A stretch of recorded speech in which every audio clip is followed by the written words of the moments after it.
Hello, everyone. Welcome back to the Dashcoin Research Podcast. I'm your host, Nicholas Wenzel, and today I have Matt Haynes with me. He's the founder of Aura BnB, a decentralized AirBNB. Matt, welcome. Thank you so much, Nicholas. I really appreciate the opportunity to come in here and talk about what we're doing. Appreciate you taking the time to work on the ecosystem, bring in founders, and I'm stoked to be here, man. It's really nice to meet you.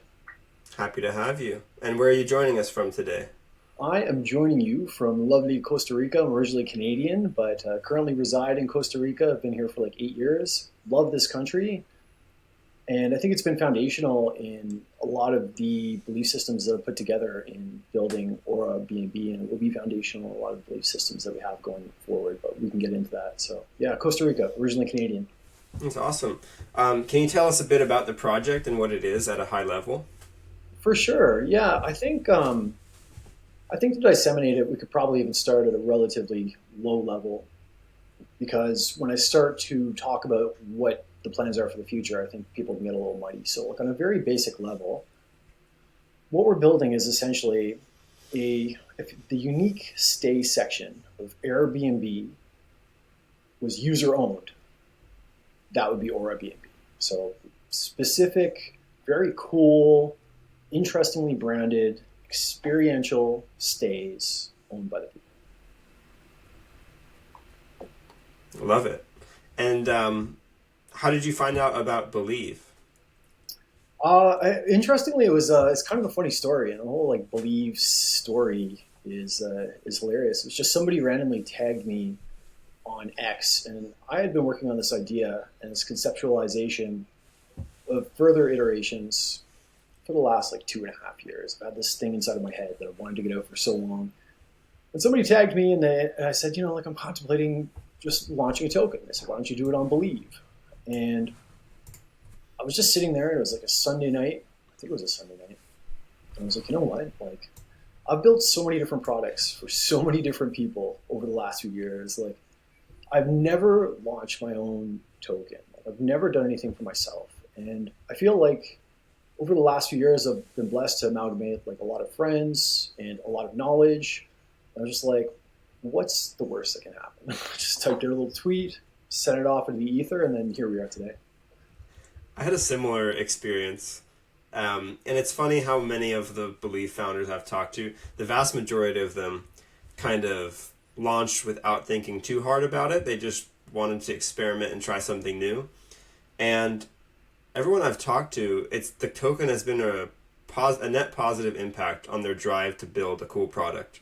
Personally, I had built a dashboard that I thought was pretty cool to track some analytics. I didn't know anyone else had already done that, but someone else had already done a dashboard. But by the time I launched my token, I realized other people had done it too. So I was like, man, I got to make my product better if I'm going to differentiate myself. And now we're down this rabbit hole, and here we are today. And I'm wondering, did you have a similar experience where you felt like after you launched the token, you got kicked into overdrive and you wanted to build even harder? Or what's that experience been like for you? Absolutely, man. It was funny because I launched it and I had no idea it would be as successful as it was. We had a great launch. That's one thing that I love about Believe. I had this crazy launch. I made a random tweet. It blew out of the gates. We had a ton of volume, and all of a sudden I was sitting on this treasury of money, and I'm like, okay, I guess I have to do something with this. And I'm not gonna lie to you, I didn't even have an original idea when I launched the token. I was just, I'm gonna do something. Today I'm launching my own token. It's time. And I put up a few ideas to the community, and the community really ended up kind of picking something that I've been incubating in my mind for a long time. And I felt very lucky, to have done that. But yeah, it was a cool experience. All of a sudden you're sitting there, right, just off of social metrics. You've launched this token. You have this instant community. And then I didn't even have a plan, Nick. I had, I was like, well, what are we doing? So I'm on X and I'm typing okay, what do you guys want? Do you want A, B, C, D?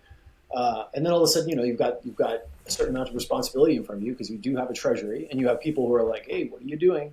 So yeah, I would say that it gives you a nice little friendly kick to go out and to really make something successful. And I think that it's cool. I think tokens are awesome marketing tools. Maybe that's something that we get into later on. But yeah, for sure, it just definitely lit a fire under my ass. And I was grateful for that fire because it's brought me to where I am today. Yeah, they are awesome marketing tools. We can get into that right now. I mean, I think there are some marketing tools in the sense that, you know, when the token goes up, people get excited and they share it with their friends, or you know, they it has visibility on like a, if it's on Deck Screener, you know, people will see that as like a billboard for your thing, and they'll try to figure out what you're doing. Um, yeah, it's really cool as a way to encourage the founder to build even more and to give you resources, because that's a huge unlock of Believe. Right now we all have these creator fees that we can use to pay developers, and in your case maybe even pay physical developers to develop a property, right? And so do you have any plans for your treasury yet, or are you still working that out? Absolutely, yeah. I'm kind of like, I consider myself a staunch generalist, and that's one thing that I'm really proud of. It's like, I've done like marketing, I've done operations, I've founded things, and I know just like, I kind of say that I like know just enough not to kind of get screwed, which is like an important thing when you're building a product, right? Like you have to know a certain degree about everything, and sometimes being a specialist can almost be a detriment because you overthink certain things. Having a treasury there is interesting. I was really trying to think about it because crypto is kind of crazy and it's a total attention-based economy, right? Like your token takes off and things blow up, and that's awesome. You have a bunch of attention. And I sat back and I kind of game theorized it. Like, okay, so I have a bunch of people who are depending on me to build something. Didn't even have a website at the time. Had a bunch of stuff in the back of my head. And I was kind of thinking about how I can do something to eliminate as many attack vectors as possible. And I think that that's kind of like something with startups too. Particularly when you're starting up lean, you have to stay agile, right? So we made some purchases with our treasury, which are like located in a public directory. We did some additional LP. We've invested in some other Believe app ecosystems as well, because I just think diversification is a smart idea. And I'm not a programmer. Like I've never been a programmer. I know very little about programming language, but I've had a passion for vibe coding lately, and vibe coding is kind of like, I've been trying out all these apps, huge love for AI and some of the stuff that's coming out, like Lovable, Windsurf, Replit, like all these different apps. So I went out myself and I vibe coded a dashboard, like a V1, and we can get into this later because I don't want to get too far off track, but there's, a series of iterations over the next like 5 years, and I've got that right now. What we did is we put out a public proposal to have somebody to come in to just tie up our backend.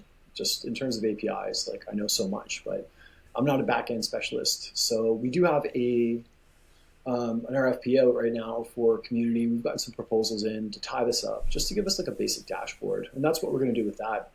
And of course, like fortifying the LP strategies, fortifying our treasury. Ultimately, we're looking to build kind of a multifaceted approach without any direct attack vectors. Like you rely on your own token price, you're in trouble. You rely solely on volume, you're in trouble. And I think that there's a little bit of intelligence in building like a multifaceted approach to this and really kind of gamifying the structure. And if you do it properly, you'll have all three. But our treasury is going to primarily go to, we've split it up in such a way that most of it goes towards funding for new properties. So we're looking at, I wanted to build something from first principles that proved that you can take cool products to the market in a decentralized way. You can do cool things for people. You can give them most of the product, and you can still make money and build industry out of it. Because I think that, maybe it's something you want to talk about a little bit later on, but I'm a bit of an anarcho-capitalist myself, and I really am fascinated by new monetary systems and decentralization and doing things in an atypical way, because I really believe that some of these new systems, including being able to launch a business on an application in 30 seconds by doing a tweet, is going to really start to change this, like the cultural shift around everything that we're doing in blockchain. And I think that it's needed. So yeah, definitely have plans. Treasury is going to fund acquisition of land and acquisition of materials, building materials. Every once in a while we'll continue to build that treasury. We're going to use multifaceted approach, and that's the whole basis for what we're doing. User-owned Airbnbs. I love that. I think I want to touch on that anarcho-capitalist perspective a little bit more. Yeah. And I think the golden goose here of what this ultimately looks like in its best form, these Believe tokens or these internet capital markets tokens, yeah, is a form of super early stage equity in a company. Legally, you're not allowed to say that's what it is, and a lot of in the US and a lot of Western countries, that is.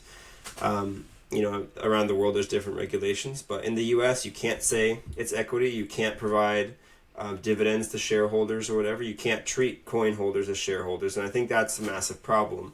I think the optimal solution would be that we can do those things and that we can have liquid startup equity. That'd be awesome. Yeah. And I wonder, do you know what the regulations are in Costa Rica for that? Is that something that you might have an edge to be able to provide, whereas a lot of these US founders cannot do that? Yeah, and I'm also here to challenge that a little bit. Like, as an anarcho-capitalist, we don't believe in this like exponential collapse. Everything falls down, banks go to shit, everybody's screaming, savings are screwed, right? Like, as an anarcho-capitalist, I'm very passionate about the slow demolition of markets through ingenuity and through, new ways of creating business and industry. Just building a better product so people have something to move into, as opposed to like ushering this massive, anarchy is kind of like a little crazy. Anarcho-capitalists are tend to be like a little bit more real, like I guess like we're a little bit more realist in the sense that the best way to bring in change is just to create that change yourself through new systems that are better. And one thing that I would challenge people, we've got some really cool new shifts in regulation coming in the US, right? Like we've got Hester Peirce as the SEC commissioner, crypto mom. She's been a big advocate of slow roads to decentralization. They're taking all these rules right now. They're throwing out the books on them. The US is becoming, and will be in the near future, like the number one innovation hub for blockchain. Trump is committed to doing that. Like you're seeing the best conditions and the best time in the world to be an entrepreneur.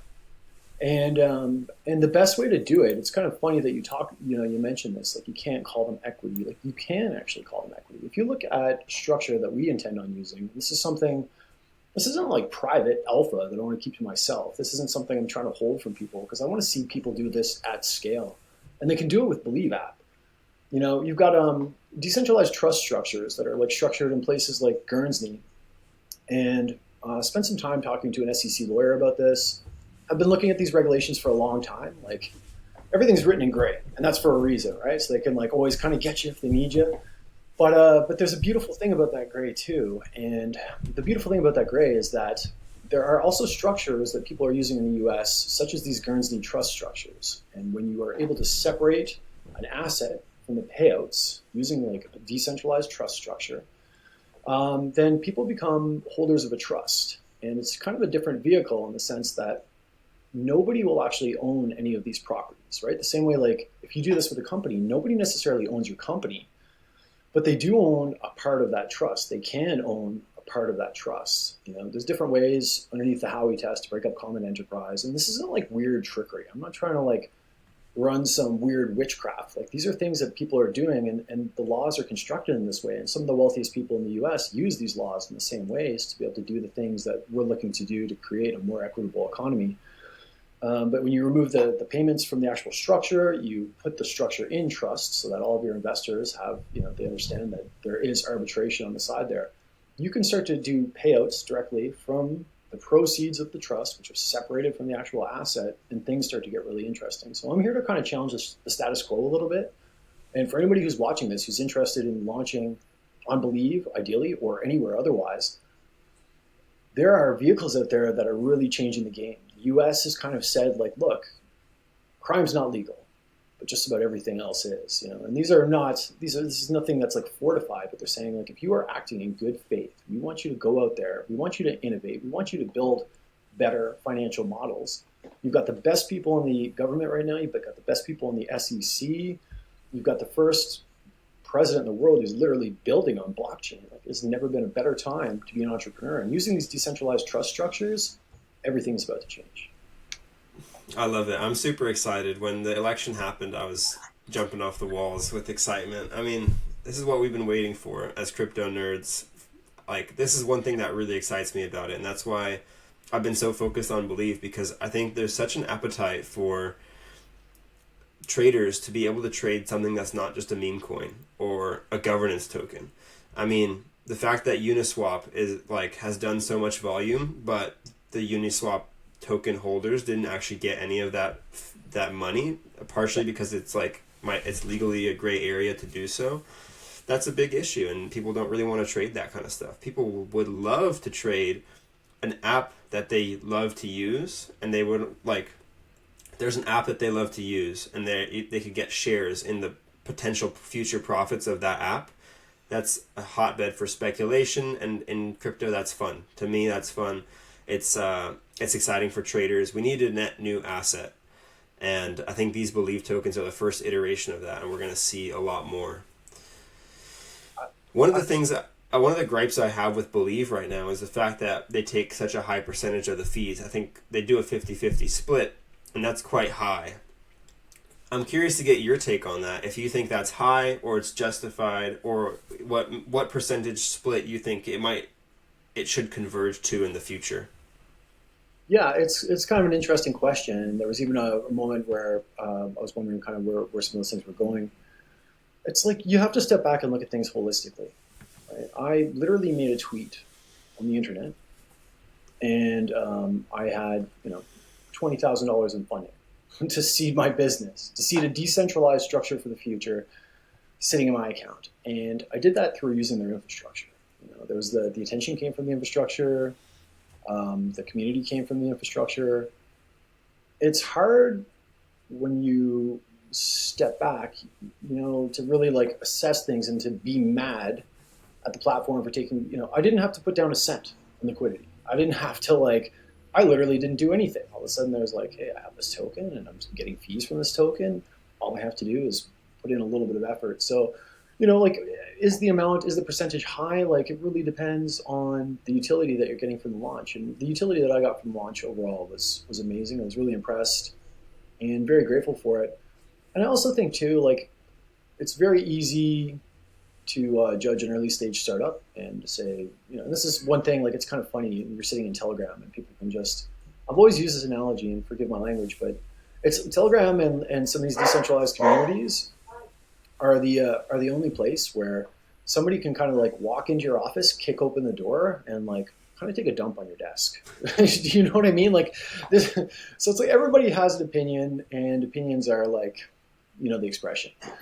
So we don't really know what Pasternak is doing. I think that I think it's just exciting to see in industry and a platform that's helping entrepreneurs create new products. And I feel like he's kind of hinted at it. In the future, he's going to be doing something. There's a certain amount of competitive advantage that's probably used to keeping things quiet. Am I mad? No, I'm not mad. I'm grateful. I think that it's a great platform. I think it's an awesome community of entrepreneurs. You've got support from some of the top accelerators in the world. You've got, venture capitalist organizations forming around it. How are you going to be mad? Yeah, I agree. It's super exciting. I think it's a little bit high of a take rate for now. I think they might be able to justify that in the future. But like you said, you got to put it in perspective. A lot of us wouldn't be anywhere without the eyeballs that Believe had attracted, and therefore the volumes that I had attracted. That's why I'm wearing my Believe shirt. I'm a big fan. I'm trying to empower the ecosystem by building the right data and giving people insights into the companies that they're speculating on, and getting on these founders to talk more about their vision. And in that light, I'd like to step back more and go back to focusing more on what your vision is. Because we talked a lot about this other stuff, it's been a lot of fun, but I want to leave time to have you explain your vision to the people. Yeah, I'd love to do that. It's funny because, my first experience with DAOs was actually through the EOS community, EOS DAC, and very much a speculator. This was years ago when I was really kind of beginning to understand beyond when moon, and why, starting to ask tough questions about the economy, why do we have the Federal Reserve? Why are there boom and bust economies? Why do things happen like this? What's wrong with inflation? Why was Bitcoin really created? And became very interested in decentralization. I think the best advice I've ever gotten was build products for yourself. I love to travel, right? I love decentralized structures. I love real estate. And for a long time, I had the pleasure of working across a ton of different ecosystems. And one of them for a long time, and I think to a certain degree was prior to my formation of some of my anarcho-capitalist tendencies, was it was like a KYC app, and I'm not against regulated finance. I'm not against like financial regulations, but I spent a lot of time in understanding Rails and how like the traditional system can connect to financial systems, and it led me down the route towards looking at some of these structures and looking in particular about real world assets. I was always really excited about real world assets, and for years the big thing was like, we're going to start tokenizing houses. It was, first the government was trying to shut down Bitcoin, and they're like fighting, and they're shutting down Rails, and they're blowing stuff up. It's illegal here, it's illegal there. But we get to this point where real world assets are blowing up, and I was like, this is amazing. Like, tokenize everything. And I kind of looked around and I was like, why? Why are we not seeing tokenized real estate everywhere? Like, why are people not buying these things? And the differentiation that I was noticing is that a lot of and I'm not against real world assets. I think we are going to end up tokenizing everything. I think that's cool. But crypto natives are here for the story. We came for like a lot of the deep lessons in the Bitcoin white paper. Like, we came for stories, we came for narratives, and anybody who's kind of like purchasing a piece of property, you can do that in a centralized way. It's not that it's not super interesting. You can go and purchase into a REIT that's building a new building, but people aren't really doing like storytelling, and this market is really being driven by the types of places that I like to go to. I spent a lot of time traveling. Spent a lot of time like renting. Hey, look, it's a nice place. It's got a nice view, traditional. And the more that I traveled, the more that my tastes kind of moved towards adventure and wanting something that was like really unique, wanting a place that I could walk into. When I opened the door, it was a story. There was kind of I'm not going to lie to you. Like, I wanted to brag to my friends how cool I was on the internet by like posting cool pictures in amazing locations. And I began to really like fascinate on that. Like, I had some friends in Dominical who were just building crazy stuff that was kind of out of the norm. They're not just putting up condos; they're like building dreams. And I became really passionate about that. Having a background in real estate, I just thought like nobody's really traditional investors are. They're buying into tokenized real estate because it's interesting for transparency reasons, but nobody's really capturing like the deep storytelling narrative that crypto natives are used to, right? Like, they wanted to be able to own these real world assets, but owning traditional real estate just isn't really it's not a problem for them right now. So in order to make real estate interesting, and what's really driving the expansion of the short-term rental market right now, I've posted research on that. I'm happy to do so again. Are these like unique stay properties, places that create stories, places that connect with blockchain natives and create the type of lore and like the type of like teams and tribalism and fun that we came to blockchain for, right? Like, people want to own a piece of a cool company.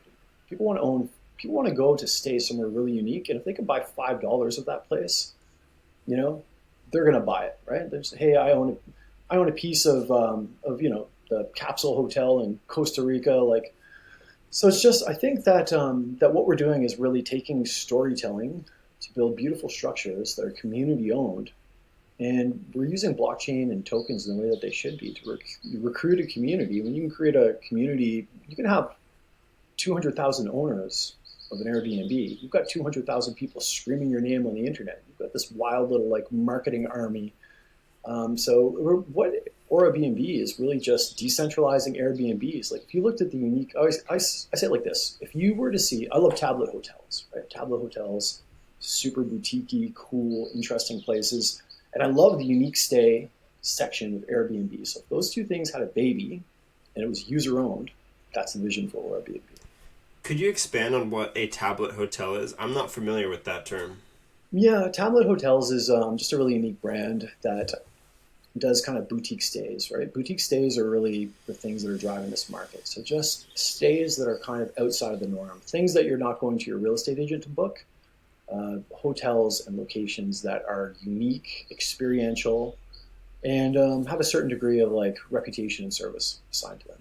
Yeah, like for example, there's a bunch of treehouse Airbnbs. When do you ever stay in a treehouse? It's a cool thing that you can talk to your friends about, or like there's a UFO somewhere in the desert of the Southwest of America. Like, there's all these cool stays that you're talking about, and those are really driving a lot of eyeballs to Airbnb because people want stories. We live in a world of abundance where it's not special to like have a reasonable house and just stay in like someone's house. That's not exactly a cool story.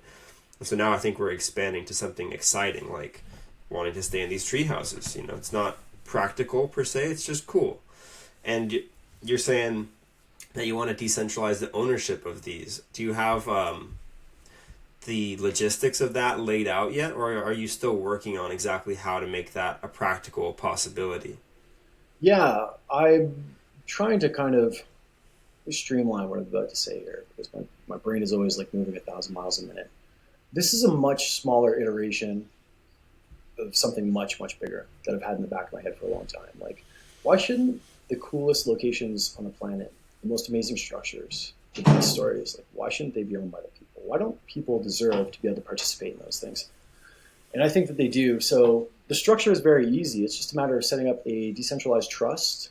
As I kind of described earlier, you take these structures, you put them into the trust, and you can tokenize them, and you can pay people out based on the trust because people own a share of the DAO and they own a share of the trust structure.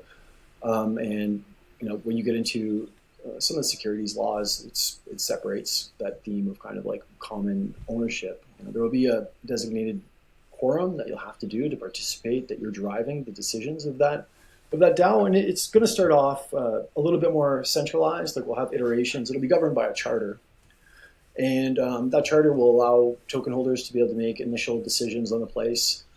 And over the course of time, we're moving to bigger properties. We'll be moving to, once we build a few, I have plans to create a larger ecosystem that ties in with everything. And then a larger ecosystem after that. But it's a slow, gradual release. And the long-term vision of what we're doing here, starting off with AirBNBs that are smaller, is working towards like a larger, completely autonomized construction DAO. That's where I'd like to be in 10 years, where you have amazing architects who are building things with green energy, self-sufficiency, unique, renewable design, tech-focused, who are meeting up with builders, who are meeting up with management companies.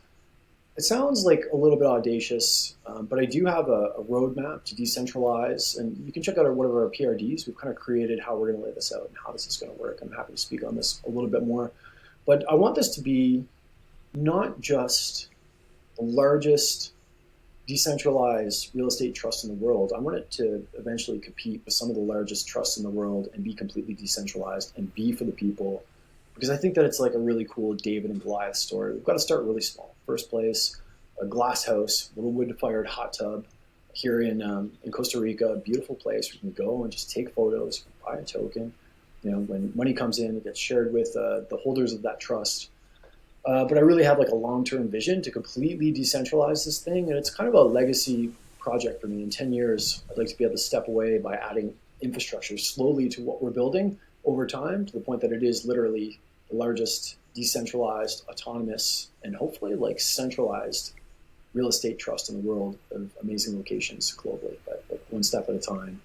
And have a clear roadmap to get there. I've been thinking about this for a long time, like tokenize and decentralize everything. Like, why not? Why can't we do that? It's a more interesting model. It's more transparent. We will always be on Solana, but we'll also eventually get to a point where I want this to be the first, like, really, truly decentralized, transparent company. Like, DAOs haven't blown up. They have blown up. They've gotten a lot of traction, but they haven't gotten a lot of traction in terms of decentralized business because there's still a lot of like centralization factors on how we operate. And we're working with another set of infrastructure. Will eventually be cross-chain that will allow you to put every single facet of every single transaction on chain. So if you go to buy some local linens, scan it, goes on chain, it'll get logged. Somebody goes to make a booking on chain, it gets logged. So we do have a slow roadmap to literally put absolutely every facet of the business and be like the most transparent, decentralized business structure on chain ever. I don't know if that answers your question. That does. Yeah. That's super interesting. I think the whole transparency, I was talking with someone and they were saying that the ultimate like final form of internet capital markets is something that like that, where you can actually see the revenues and the profits on chain and what's being paid out to holders or what's being reinvested in the business. Like having that all on chain is really hard to do and hasn't really been done by any team that I know of yet. But I feel like it's possible. The infrastructure. Sorry, I cut you off. Yeah, it's possible, and I'm excited to get there. Go ahead. The infrastructure already exists for this. It's already been built. I've seen it tested. It was built by some friends of mine. We love Solana. We're always going to be in Solana. We're always going to embrace Solana. The future for me is like seamless cross-chain applications. But there is a supply chain tracking mechanism that has been built by Prasaga, which is going live. And I think that they'll end up hosting a lot of our infrastructure where every single facet of every single business, you just connect it to a barcode. Your POS, on chain. You scan something, on chain. Somebody makes a booking, instantly on chain. You can hide their name by using private enclaves. You can hide people's personal information. But I think you get to the stage where, from an analytics perspective, having all this stuff on chain, like it becomes pretty interesting to not just like token holders who are like, hey, I own an Airbnb, community members, but to people who are really looking to assess businesses. I just think that it becomes very interesting very fast. And I agree with you. That's end game. It is here, it is near, and that's completely in our roadmap. That's really something that I aim to accomplish with Aura BnB. Fantastic. Matt, thank you for coming on. If people want to keep up with you, where should they do that? Yeah, if people want to keep up with us, please come and check out our website at aurabnb.io. You'll find kind of a basic breakdown there, but you can also catch us in Telegram. You can go to Linktree/Aura BnB and find all of our information. We're looking for people who are developers. We're looking for community members. We're looking for people who just think it's kind of like a crazy story. And it is a crazy story. Hopefully you'll follow us on X as I'm taking people out and kind of telling our story through a lot of our blogs and just having fun. And Nicholas, this is a really cool service, man. I really appreciate you taking me on today, giving me an opportunity to kind of tell my story, talk about Aura BnB. And talk about Believe app a little bit. I think big ups to you for doing what you do. You're doing a huge service, and I'm very grateful to be here today. My pleasure. Thanks for coming on the Dashcoin Research Podcast. Matt, until next time. Until next time, buddy.